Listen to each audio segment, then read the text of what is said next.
अस्सलाम वालेकुम। आज का जो हमारा टॉपिक है, पहले हमने पढ़ लिया कि necessary actions to prepare a C program for execution. उसी में हमने एक चीज़ पढ़ी थी, लोडिंग और लिंकिंग। ठीक है, तो वही को थोड़ा सा उसी चीज़ को जो है वो लोडर और लिंकर क्या होता है उसी को मज़ीद थोड़ा सा एलेबरेट किया हुआ है कि लिंकर और लोडर में क्या डिफरेंस है। एज ए शार्ट क्वेश्चन उसको लिया हुआ है। ठीक है, लिंकर और लोडर ये हम पहले भी पढ़ चुके हैं। लिंकिंग का सी प्रोग्राम, लोडिंग का सी प्रोग्राम, ये हमने पढ़ा था। तो लिंकिंग में क्या करते हैं कि आप लाइब्रेरी फाइल्स को ऑब्जेक्ट प्रोग्राम के साथ लिंक करते हैं। तो वो जो लाइब्रेरी फाइल को यानी कि ऑब्जेक्ट प्रोग्राम के साथ जो सॉफ्टवेयर लिंक करता है उसको हम लिंकर कहते हैं। और लोडर होता है जो कि मेन मेमोरी में एग्जीक्यूट करता है। ठीक है, दोनों में यही डिफरेंस है, कोई इतना इसके अलावा डिफरेंस नहीं है। वही चीज़ यहाँ पे नीचे भी लिखी हुई है कि a program that combines the object program with additional library files. ठीक है, ऑब्जेक्ट प्रोग्राम को लाइब्रेरी फाइल्स के साथ लिंक करने का जो सॉफ्टवेयर है उसको हम कहते हैं लिंकर। और लोडर जो होता है वो हमारे पास इन दिस, आगे वही लिखा है, in this program the library files are linked with object program. These files are used to accomplish different task such as input output. The linker generates error message if the library file does not exist. Same जो कि हम पहले पढ़ चुके हैं, सारी चीज़ वही लिखी हुई है। अब लोडर क्या होगा? लोडर वो होगा जो कि एग्जीक्यूटेबल फाइल को लोडिंग, एग्जीक्यूटेबल फाइल जो हमने पढ़ी थी, एग्जी फाइल एक बन जाती है आखिर पे, into main memory. Main memory में जो चीज़ उसको एग्जीक्यूटेबल फाइल को जो मेन मेमोरी में लोड करेगी, मेन मेमोरी में लेके आएगी, वो हमारे पास क्या हो जाएगी? लोडर। इसी तरह नेक्स्ट हमारे पास छोटा सा एक टॉपिक है मज़ीद, difference between dot C and dot C P P extension. ये दो चीज़ें, डॉट सी और डॉट सी पी पी के बीच में क्या हमने पढ़ा था कि सी प्रोग्राम की जो एक्सटेंशन होती है वो डॉट सी लिखा होता है कि जो जैसे एक्सटेंशन क्या होती है कि जो उसकी टाइप होती है, जैसे वर्ड की हमने पढ़ी थी DOC होती है, एक्सेल की XLS होती है। तो इसी तरह जो सी प्रोग्राम होता है उसकी डॉट सी होती है। ठीक है, तो turbo C++ is a compiler for C++ programming language. C++ is an extension of C language, therefore the compiler can compile the programs of C++ as well as C। ठीक है, तो ये हमारे पास क्या था कि दो तरह की लैंग्वेजेस हैं। एक हमारे पास है टर्बो सी जो कि हम पढ़ रहे हैं, एक इसी को मज़ीद इन्हेंस करके टर्बो C++ बनाई गई है, इसको C++ कहते हैं। ठीक है, तो ये जो CPPP है, डॉट CPP, ये एक्सटेंशन C++ की है। ठीक है, प्लस प्लस का PP से जो है वो प्लस प्लस से निकला हुआ है। ठीक है, और इसकी जो एक्सटेंशन है वो है डॉट C। ठीक है, तो ये दोनों में डिफरेंस है कि ये दो लैंग्वेजेस हैं, दोनों सेम ही है तकरीबन, लेकिन ये जो C++ है उसके नाम से जा रहा है प्लस प्लस, यानी कि C में ही मज़ीद थोड़ी सी इन्हेंसमेंट करके C++ बनाई गई है। तो ये जो C++ है ये हमारे पास इसको मज़ीद इन्हेंस करती है C को, तो इस वजह से हम इसको डॉट, इसकी एक्सटेंशन डॉट CPP है। और जो हमारे पास दूसरा टर्बो C है उसकी एक्सटेंशन होती है हमारे पास डॉट C। ठीक हो गया। अच्छा जी, नेक्स्ट है हमारे पास briefly describe the process of setting the output and source directories. ये आउटपुट और डायरेक्टरीज को आप कैसे सेट करते हैं, ये वैसे जो प्रोसेस है ये प्रैक्टिकली आप परफॉर्म करके देखेंगे तो आपको ज़्यादा अच्छा समझ आएगा। एक दफ़ा हम पढ़ लेते हैं इधर से। ठीक है, कोई समझने वाली चीज़ हुई इस तरह से थियोरेटिकली तो मैं आपको बता देती हूँ। सबसे पहले है कि by default turbo C++ stores object file and executable file in the bin sub directory of the TC directory. ठीक है, ये एक फ़ोल्डर होता है, सब डायरेक्टरी मतलब एक फ़ोल्डर है। ठीक है, दो फोल्डर होंगे, एक बिन का फ़ोल्डर होता है, एक TC का फ़ोल्डर होता है। तो उसमें आप जो है इसको स्टोर नहीं करते। ये नीचे फिर ये जो प्रोसेस लिखा हुआ है इस पर आ जाएं कि आप ऑप्शंस में से डायरेक्टरी सेलेक्ट करते हैं, बल्कि इसको रहने दें क्योंकि ऐसे आप ना इसको याद कर सकते हैं और ना ही समझ सकते हैं। तो इस टॉपिक को हम जो है वो इंशाल्लाह जब आप प्रैक्टिकली इसको परफॉर्म करके देखेंगे तो फिर ही हम इसको कवर करेंगे, क्योंकि ये जो है वो इस तरह से समझने वाला नहीं है। ये आप सामने ये सारी चीज़ें होंगी कि TC क्या होता है, इंक्लूड क्या है, बिन क्या है, ये सब चीज़ें सामने होंगी तो वही आप इसको कर सकते हैं। ठीक है, अच्छा नेक्स्ट पे आज बहुत ही इंपॉर्टेंट इस चैप्टर का जो सेकंड मोस्ट इम्पॉर्टेंट, पहला तो मैंने आपको कल बताया था कि जिसमें आपने necessary steps taken to prepare a C program for execution, वो सबसे इम्पॉर्टेंट टॉपिक है। सेकंड नंबर पे जो आता है वो है briefly describe the basic structure of C program. ये भी बहुत ही इम्पॉर्टेंट टॉपिक है, basic structure of C program. C program का बेसिक स्ट्रक्चर कि सी प्रोग्राम आप लिखते कैसे हैं, कहाँ से स्टार्ट करते हैं, बीच में क्या डालते हैं, ख़त्म कैसे करते हैं, ठीक है। ये उसका एक बेसिक स्ट्रक्चर है, छोटा सा बताया हुआ। अच्छा, अब स्ट्रक्चर में जो है क्या बताया हुआ है कि the format of writing a C program के स्ट्रक्चर कहते हैं किसको हैं कि जिस तरह से आप सी प्रोग्राम को लिखेंगे उसको हम स्ट्रक्चर कहते हैं। The basic structure of a C program is very flexible, it increases the power of the language, it consist of the following parts. 3 parts होते हैं इसके। सबसे पहला है प्री प्रोसेसर डायरेक्टिव्स, ये 3 आपने लाजमी याद रखने हैं। पहला क्या है, प्री प्रोसेसर डायरेक्टिव्स, ठीक है, ये पहला पार्ट है। दूसरा पार्ट है मेन फंक्शन,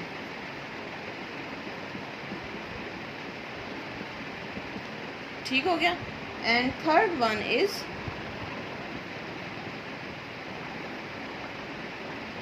प्रोग्राम बॉडी, ठीक है जी। ये 3 इंपॉर्टेंट पार्ट्स होते हैं हमारे पास किसी भी सी प्रोग्राम में। एक है प्री प्रोसेसर डायरेक्टिव्स, दूसरा है मेन फंक्शन, तीसरा है प्रोग्राम बॉडी, ठीक हो गया। अच्छा जी, ये नीचे जो एक्सप्लेन किया हुआ है वही उसको लिखा हुआ है सबसे ऊपर, ये जो एग्जांपल डायग्राम से बनाई हुई है। प्री प्रोसेसर डायरेक्टिव एक दे दी है, मेन फंक्शन लिख दिया, प्रोग्राम बॉडी लिख दी। अब figure first line is pre processor directive to include a header file stdio.h। आगे हम इनको डिटेल में पढ़ते हैं प्री प्रोसेसर डायरेक्टिव्स क्या होती हैं, किस टाइप की होती हैं, किस तरह से हम इनको लिखते हैं, ठीक है। तो ये हमारा आपको पता होना चाहिए कि फर्स्ट स्टेप जब भी आप प्रोग्राम अपना सी में स्टार्ट करेंगे तो पहला स्टेप हमेशा यही होगा कि आप प्री प्रोसेसर डायरेक्टिव्स लिखेंगे, ठीक है। सेकंड लाइन हमारी होती है हमेशा मेन फंक्शन, ठीक है। वो हम कैसे लिखते हैं कि हम आगे पढ़ते हैं, ठीक है, लेकिन होती क्या है हमारे पास मेन फंक्शन होगा, ठीक है।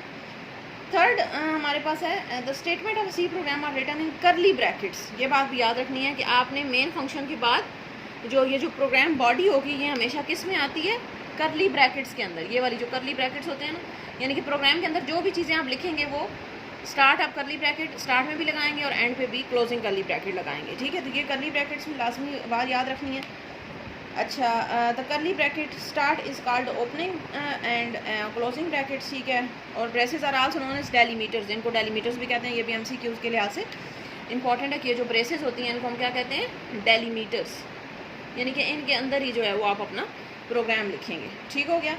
दी statements are collectively known as body of the program, यानी कि इसके अंदर जो भी इन करली ब्रैकेट्स के अंदर जो भी चीज़ आप लिखेंगे ये हमारे पास जो है वो प्रोग्राम की बॉडी में शामिल होगा।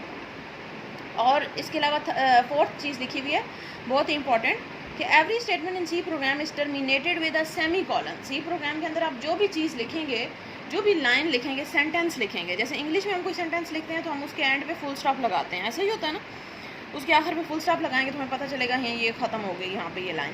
तो सी प्रोग्राम के अंदर इसी तरह से अगर आपने कोई लाइन ख़त्म करनी होगी, कोई स्टेटमेंट क्लोज करनी है, आपको पता है कि यहाँ पे ये स्टेटमेंट ख़त्म हो गई है, तो आप उसके आखिर पे क्या लगाएंगे, यहाँ पे आपने एक स्टेटमेंट लिखी, आखिर पे आप लगाएंगे सेमी कॉलन। दूसरी स्टेटमेंट लिखी, आखिर पे सेमी कॉलन। तीसरी स्टेटमेंट लिखी, आखिर पे सेमी कॉलन। तो ये सेमी कॉलन जो है वो आपने लाजमी लगाना है, ठीक है। अगर सेमी कॉलन नहीं लगाएंगे तो आपका कंपाइलर आपको एरर देगा कि आपने के प्रोग्राम में गलती है, ठीक है। तो ये बहुत ही इंपॉर्टेंट स्टेप होता है, ठीक है। ये स्ट्रक्चर में क्या चीज़ें आती हैं अभी हम इनको डिटेल में मज़ीद करेंगे, ठीक है। फ़िलहाल तो अभी हमने सिर्फ इनकी ऊपर से किया है कि ये क्या कहाँ पे लिखेंगे हम इनको, तो अभी हम इनको आगे डिटेल में पढ़ते हैं। अच्छा, प्री प्रोसेसर डायरेक्टिव सबसे ऊपर आ जाती हैं, उसके बाद मेन फंक्शन, सेकंड लाइन पे मेन फंक्शन होगा हमेशा आपका, और उसके बाद आपकी प्रोग्राम की बॉडी स्टार्ट होगी जो कि हमेशा करली ब्रैकेट्स के अंदर लिखी गई होगी। और हर उस प्रोग्राम की बॉडी के अंदर हर स्टेटमेंट के आखिर पे आप क्या लगाएंगे, सेमी कॉलन लगाएंगे, ठीक हो गया। तो ये हमारे पास फ़िलहाल जो है वो 4 चीज़ें हैं जो कि स्ट्रक्चर के लिहाज से आपको याद रखनी है, ठीक हो गया। अब हम नेक्स्ट आ जाते हैं कि अब ये होते क्या हैं, प्री प्रोसेसर डायरेक्टिव्स क्या होती हैं, मेन फंक्शन क्या होता है, प्रोग्राम की बॉडी होती क्या है, ठीक है। अब हम इनको डिटेल में देखते हैं। तो सबसे पहले हमारे पास है what is pre processor directives, explain its purpose, कि प्री प्रोसेसर डायरेक्टिव्स आपके पास क्या होती हैं। अच्छा जी, pre processor directive is an instruction given to the compiler before the execution of actual program, ठीक है। ये बहुत इंपॉर्टेंट डेफिनेशन है जो कि आपने याद रखनी है। प्री प्रोसेसर डायरेक्टिव्स, इसके नाम से क्या ज़ाहिर हो रहा है, pre processor directives. Pre processor यानी कि प्रोसेसर को प्री मतलब पहले से दी गई हैं जो इंस्ट्रक्शंस, और डायरेक्टिव्स होती हैं इंस्ट्रक्शंस, ठीक है। तो यानी कि ऐसी इंस्ट्रक्शंस जो कि आप पहले से अपना प्रोग्राम स्टार्ट करने से पहले, हमने यही पढ़ा था, प्री प्रोसेसर डायरेक्टिव सबसे ऊपर आती हैं, फिर आपका मेन फंक्शन आता है और फिर प्रोग्राम की बॉडी आती है। तो वो जो प्रोग्राम असल में होता है वो प्रोग्राम की बॉडी के अंदर ही आप लिखते हैं, ठीक है ना। असल में जो प्रोग्राम होगा, जो एक्चुअल चीज़ आप करने जा रहे हैं, वो प्रोग्राम की बॉडी होती है असल में, ठीक है। तो उसके ऊपर आप प्री प्रोसेसर डायरेक्टिव्स देते हैं, ठीक है। और वो होती क्या है? ऐसी instructions given to compiler, compiler को हम हमेशा इंस्ट्रक्शंस देंगे before start of actual program start करने से पहले आप जो इंस्ट्रक्शंस देंगे उसको हम कहते हैं pre processor directives. The pre processor directives are processed by a program known as preprocessor, ठीक है। It is a part of C++ compiler, ठीक है। इसको बेशक रहने दें, फिलहाल आप इतना ही कर लें कि ये होती क्या है, pre processor directives given to compiler before the execution of program, और इनको हम कंपाइलर डायरेक्टिव्स भी कहते हैं, क्योंकि ज़रा कंपाइलर को ही हम दे रहे हैं ना इंस्ट्रक्शंस, तो कंपाइलर डायरेक्टिव भी कहते हैं। और इसके आखिर पे आप सेमी कॉलन नहीं लगाते। सेमी कॉलन हम कहाँ पे लगाएंगे? हमने ऊपर पढ़ा था कि प्रोग्राम की बॉडी के अंदर जो चीज़ें आप लिखते हैं उसमें, तो ये तो हम प्रोग्राम की बॉडी के अंदर नहीं लिखते, तो इसमें हम जो है वो सेमी कॉलन इसके आखिर पे नहीं लगाते, ये बात याद रखनी है, ठीक है। नो सेमी कॉलन, ठीक हो गया। आगे देखें कि the pre processor directive start with a hash symbol. कैसे पता चलेगा कि ये प्री प्रोसेसर डायरेक्टिव है? उसके स्टार्ट पे एक हैश सिंबल लगा होगा, ठीक है। स्टार्ट विद, ये चीज़ें आपको याद रखनी पड़ेंगी, विद हैश सिंबल, ठीक है। और दो तरह की प्री प्रोसेसर डायरेक्टिव्स होती हैं, चलें वो हम आगे पढ़ लेते हैं कि कौन कौन सी होती हैं, ठीक हो गया। तो फिलहाल ये 3 चीज़ें प्री प्रोसेसर डायरेक्टिव्स के बारे में आपको याद रखनी है।